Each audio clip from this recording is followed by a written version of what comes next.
Hi, welcome back to another lovely lesson of Ottoman history. And today we are going to be speaking about education, the university, etc., and what are called madrasas in the case of the Ottoman Empire. One thing to keep in mind, of course, is that in this kind of middle period between the 15th and 16th century, after Mehmed II had established the new capital in Istanbul and created this new elite based often on slavery. One of the few ways that freeborn Muslims had to get into the government is to become a judge, a jurist, a professor, or ultimately a clerk. And during the 15th and 16th centuries, the only way you could really do that is through the madrasa, because otherwise you basically had to enter through slavery. Yet the entire elite, everyone who served in the palace, the military, etc., was pulled in through slavery, right? Either through the devshirme or through the penchik or these other means in which they brought in young men and women, trained them, and made them into administrators, soldiers, and in general workers. But we're going to look at how did people in freeborn Muslims actually gain an education. Now, one of those places, and it's not going to be the only one, but just one of them, is called the Madrasa. You might have heard of it. Sometimes it's called kind of the Islamic university to the Islamic equivalent to the university. But is it really like that? I think in this period we should think of it more as probably what the colleges in Oxford or Cambridge might have been like. That is, before they were a university, they were just kind of individual colleges of theology, which had a courtyard and little buildings and houses around that courtyard, and it had its own students. And probably what they ended up spending most of their time studying is theology, grammar, and law. And that's precisely what ends up happening in the madrasa. These are smaller, relatively smaller places in which students come together to do advanced study. In the Ottoman period, that's almost always on the topics, as we'll see, of law, theology, logic, and this sort of. They give you a very specific type of training. It wasn't what we would imagine today in a university in the notion of general education. It would give you an overview of all the arts and sciences. In fact, it wouldn't be a place to study poetry. It wouldn't be a place to study science. It was really about training people to be proficient in Islamic law and logic and maybe some other things. Now, in the 17th century, you probably get a lot of madrasas like these. They're just some that I pulled off from pictures of madrasas that I've been to. They're all over Turkey today, all over the Middle East, all over the Balkans. You can still find them today. No one really knows what to do with them because they're kind of an awkward shape. Usually they're given over to community organizations. And then they're turned into, they turn the little cells into. Anyways, the point being is that in these cells, this is where the students lived. They would live inside these. These have been kind of walled off or glassed off. But inside there would be little rooms where probably people would live 2 to 3 to a room. If there were students, maybe if they were a scholar, they could also live there on occasion, maybe sharing a room, maybe not. And it also had in it a mosque. And then it usually had a lecture hall, which was often the kind of mosque. And sometimes in the Ottoman period, it would also have a library integrated into it. So it's basically like a small college. In Istanbul alone, by 1700, by 1600, there's probably around 200 of them. So you'd have to think there's just a lot of them. Every major city had a few. Probably a place like Damascus would have, 50. 20 or 30, of which maybe 4 or 5 remain today. Sometimes, as in this case in Cairo, in the famous madrasa called, and mosque called Al-Azhar, you have actually gigantic, large sections, and you have multiple madrasas attached to a mosque. In that case, in Cairo, you have less. Rather than have 200 small madrasas, you have one big madrasa and a few other smaller ones. Al-Azhar is the name of that big madrasa, and it was founded very early on. And it's attached basically to the mosque itself. You enter from here, you get into a sahin, the courtyard, and then you have a prayer hall. And then all around it is different dormitories for the students, different places, all sorts of different things that could have occurred. We'll see a picture of it in a second. In the Ottoman case, as we'll see, there were some very big madrasas, often, for example, around the Mosque of Suleiman, the Suleymaniye. He put together a complex of 6 madrasas, 2 elementary schools, a medical school, and a few other things, a bathhouse, a soup kitchen, and a bunch of other stuff. And so they kind of grouped together, but there's a lot of independent ones as well. Now, the interesting thing is that madrasas are not something that is intrinsic to human society, just like the university. In fact, they only appeared around the year 1000 or 1100.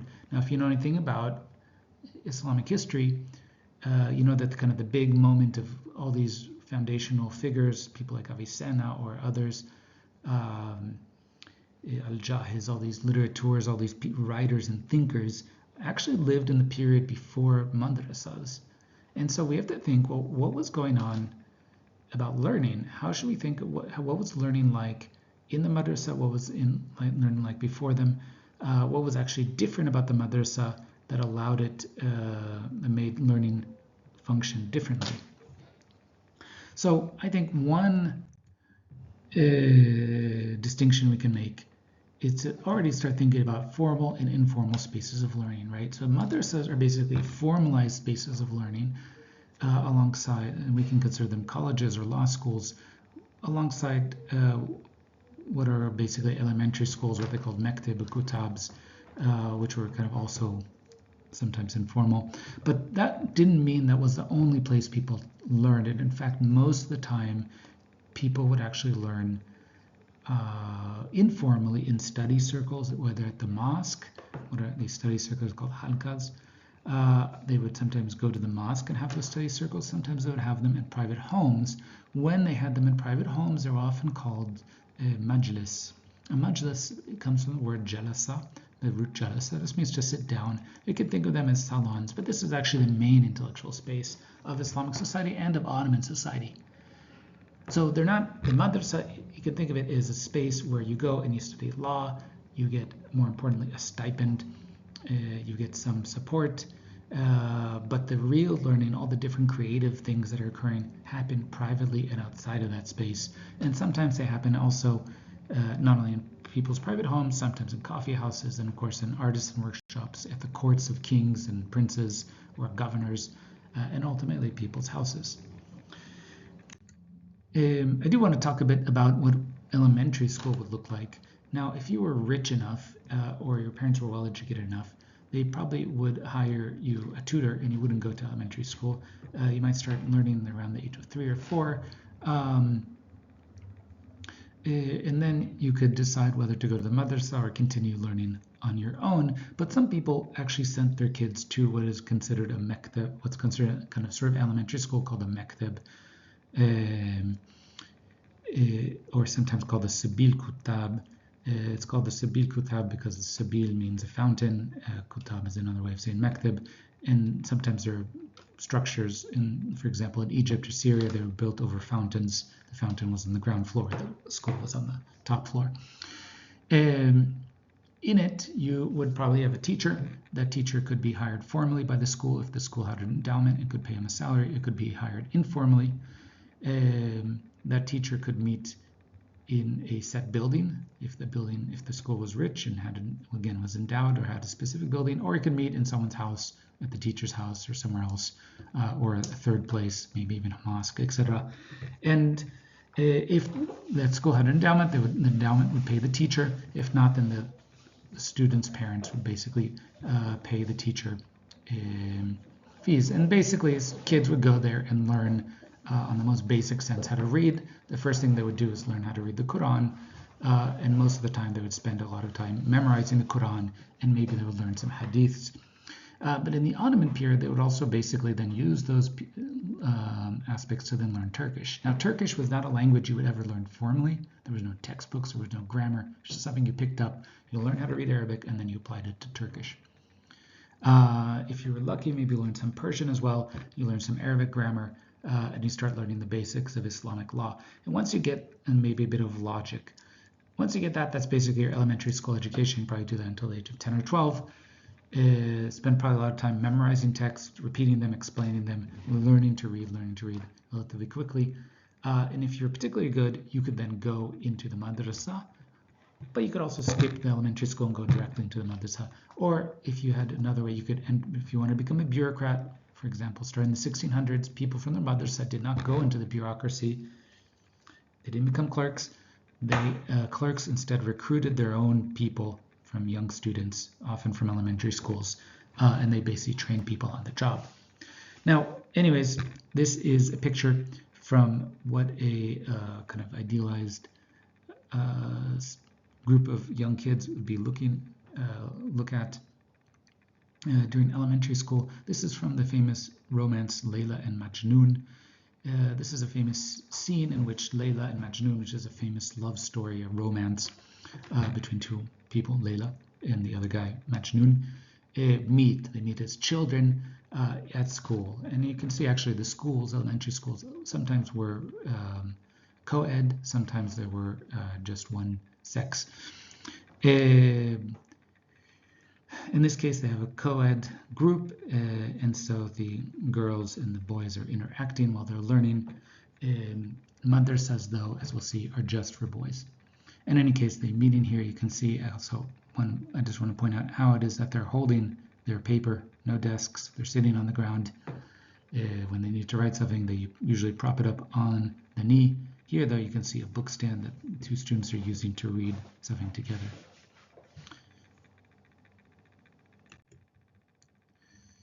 The story of Layla and Majnun and the meeting in the school actually is depicted in many different places and times, including on, for example, this ceramic plate from which looks like a Seljuk period piece. One of the interesting things here is that you can actually see, instead of books and papers as in the previous one, what they have is actually a common thing, a sort of wooden board that they would learn to write on. And here actually you can see that they're learning to write the alphabet and how to write in different ways. Other pieces, other stories that depict the children's school are something called the Maqamat of Hariri, where there's also scenes in school, and you can kind of get a sense of how children would be listening to a teacher who'd maybe be sitting on a DS and then lecturing them, and then they're writing down notes, or in this case, practicing their handwriting on this board, which can then be wiped clean and redone. Let's look at one more of these. This is another piece from the Al-Maqamat. Here you can also see the boards, but here they have kind of more fuller sentences on them. In this case, it seems like it's mostly boys in this school. So from that, again, you could go from the elementary school into the madrasa. You didn't have to. If you were trained enough, you could kind of jump into the madrasa. I don't actually know how people were admitted, if it was competitive or not, but it must have been somewhat competitive, because the difference between a madrasa and any other education is that it basically gave students some institutional support. It gave them free housing, it gave them food, and it gave them a stipend, so they could just focus on learning. And more importantly, it gave the teacher, what's called the mudarris, a salary. So darasa comes from the root darasa. Madrasa comes from the root darasa, which means to study.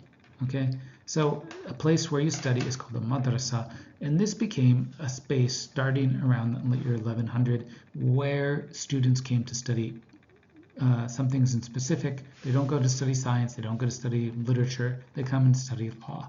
So think of it basically as a sort of law school. By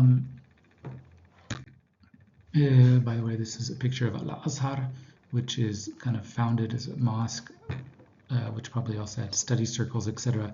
Around 970, it claims to be the oldest university in the world. And probably back in the day, it would have looked something like this. There was a large courtyard where people would meet and so forth. Before the mosque, on the side would be dormitories.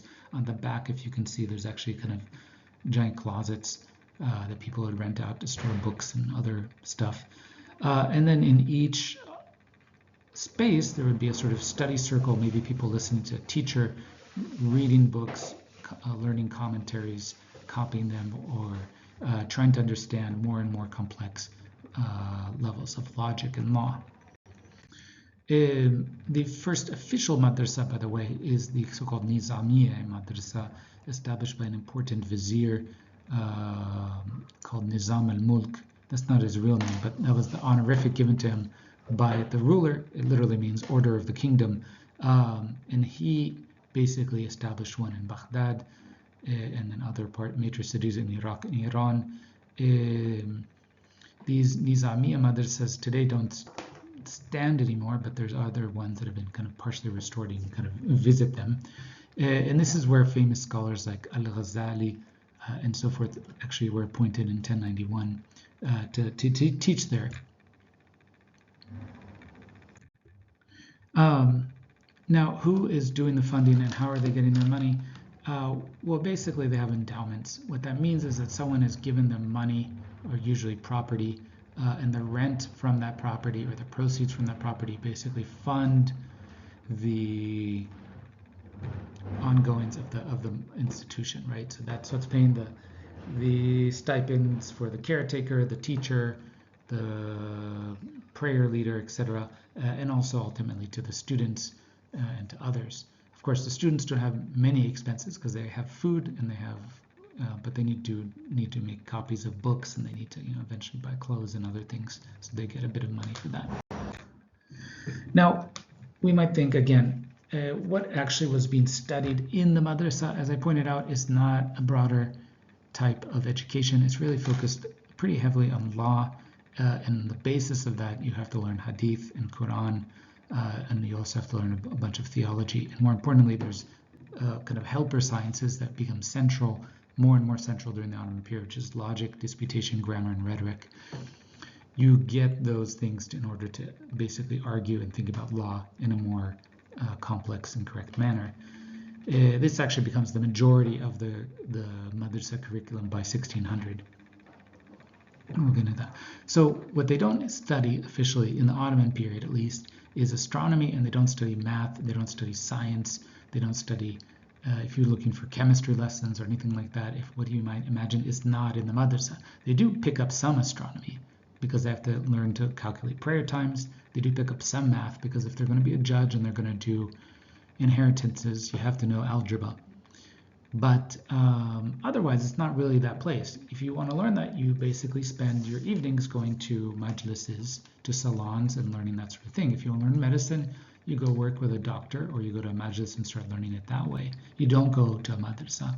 Similarly, if you want to know poetry, you wouldn't be studying in a madrasa. It's something that you would take at your own time. Now, this leads us to a point I want to point out, is that unlike today, where you guys get a degree from UCSD or from UCSB or wherever, you are going to have that degree, and that degree confers, says that you've accomplished X amount of courses in time to receive this degree from our university.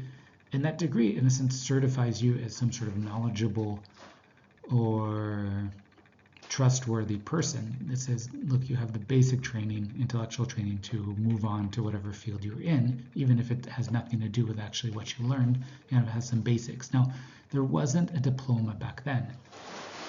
There wasn't a sense of like you would get a certificate at the end. Instead, what mattered more, rather than the school itself, was the teacher. Now, better schools had more important teachers, etc., but that teacher often had the connections to basically pull you through your career. And often, as we find out, especially in the earlier periods before the Ottomans, they left these things called ijazas, kind of certificates of transmission. They would basically say, this person has studied these texts with me and is capable of transmitting them. Now, again, these aren't diplomas in any way, but they give you a sense of that they are written statements that people would use. So ultimately, it's really about the people rather than the school itself. But of course, there was some prestige attached to going to higher madrasa. Now, as I pointed out before, the Ottomans basically start restructuring the very nature of the learned hierarchy. one of the things that they do is that they put in a hierarchy of jurists where there had not been one, but they also make a hierarchy of professors. Before, all these madrasas basically had professors that were sometimes appointed by the state, sometimes appointed by each other, etc., and that they were given using that stipend to pay their salary. But now, basically, that there was there was madrasas set up by the sultans. Then when Mehmed II came along in 1453, or afterwards, I guess, 1470, he established a kind of imperial madrasa at his mosque, the Fatih Mosque. And there the madrasa was basically, he basically paid them more, and that became the top madrasa. When Suleiman came along, he put his madrasas at his mosque on top of that and gave them more. So they actually created a hierarchy in which each madrasa professor basically had a set rank. That rank was basically based on your daily pay, from 20 to 30 to 40 to 50 to ultimately 60 at the highest.